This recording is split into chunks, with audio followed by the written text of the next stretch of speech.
Hello बच्चों, let us see the question. The strain energy in kilojoule per mole of cyclopropane from the following data is. कुछ data आपको दिए गए हैं. इसमें डेल्टा एच नॉट फॉर्मेशन दिया गया है साइक्लोप्रोपेन का गैसियस फेज में. इसके अलावा delta H formation of atomisation of carbon and delta H formation of atom H, that is atomisation of hydrogen.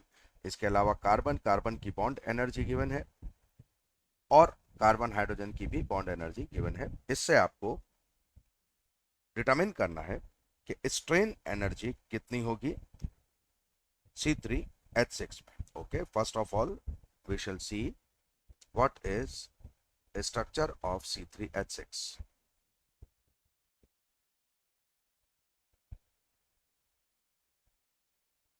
ये साइक्लोप्रोपेन का फॉर्मूला है और इसमें बेयर की एंगल स्ट्रेन थ्योरी के हिसाब से, क्योंकि sp3 कार्बन है सारे, sp3 कार्बन के लिए जो नेचुरल बॉन्ड होता है वो 110 डिग्री के आसपास होता है, 119.5 डिग्री या 119 degree 28 minutes.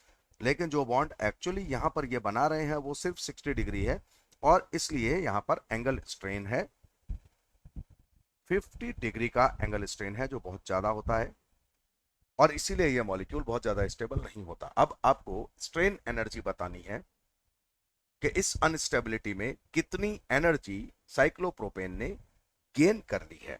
Now first of all right the reaction. 3 moles of gaseous carbon are required and 6 moles of gaseous atomic hydrogen are required. It will form 1 mole of propane, जिसका पूरा structure मैं यहां बना के दिखा दूंगा आपको, so that no confusion will be left behind. Now see here. Okay, carbon को हीट एब्जॉर्ब करना होगा और पर मोल कार्बन का हीट ऑफ एटमाइजेशन है 715 जो गिवन है इनटू 3. ये एनर्जी एब्जॉर्ब होगी प्लस 6 इंटू 218, ये एनर्जी भी एब्जॉर्ब होगी. इतनी एनर्जी एब्जॉर्ब करने के बाद हमको 3 मोल कार्बन एटम और 6 मोल हाइड्रोजन एटम मिलेंगे. देन रिएक्शन विल प्रोसीड और इसमें बॉन्ड्स फॉर्म हो रहे हैं. अब हीट रिलीज होने वाली है. 6 CH बॉन्ड्स फॉर्म हुए हैं. तो कितनी एनर्जी रिलीज होगी? For each bond 408 kilo joule energy is being released. इसी तरह कार्बन और कार्बन के बीच भी 3 मोल फॉर्म हो रहे हैं. यहां भी एनर्जी रिलीज होगी. कितनी होगी? 3 इंटू 356. ये कुछ हीट एब्जॉर्ब होगी जरूर स्ट्रेन के कारण और ये फाइनली हमारे पास साइक्लोप्रोपेन बनेगा और हमको यही देखना है कि ये कितनी एनर्जी एब्जॉर्ब करता है. Okay, so what should be delta H not formation. अगर आपसे डेल्टा एच नॉट फॉर्मेशन पूछा जाए तो डेल्टा एच नॉट फॉर्मेशन क्या होना चाहिए C3H6 के लिए? It should be 3 into 715, that is plus 245, 2145, I beg your pardon,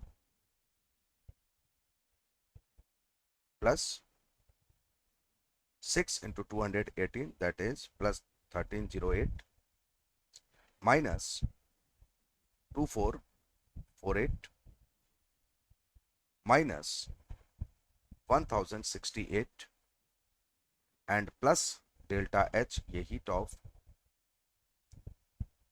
यही हमारा आंसर है. यही हीट ऑफ स्ट्रेन है जिसको स्ट्रेन एनर्जी कह रहे हैं हम. Now finally what is delta H not F for C3H6? ये आपको दिया हुआ है plus 53 equal to what? Positive वाले आप अलग से जोड़ सकते हैं, 3453 प्लस डेल्टा एच हम नहीं जानते कितना है, and it will give you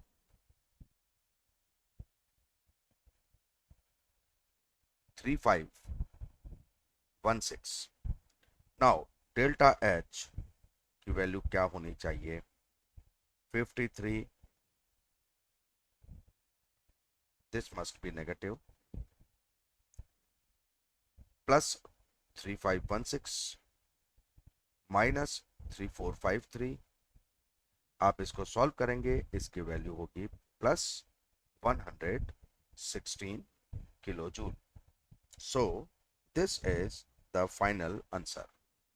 ये स्ट्रेन एनर्जी है. So which option must be correct? Option B seems to be correct. I hope you understood. Best of luck.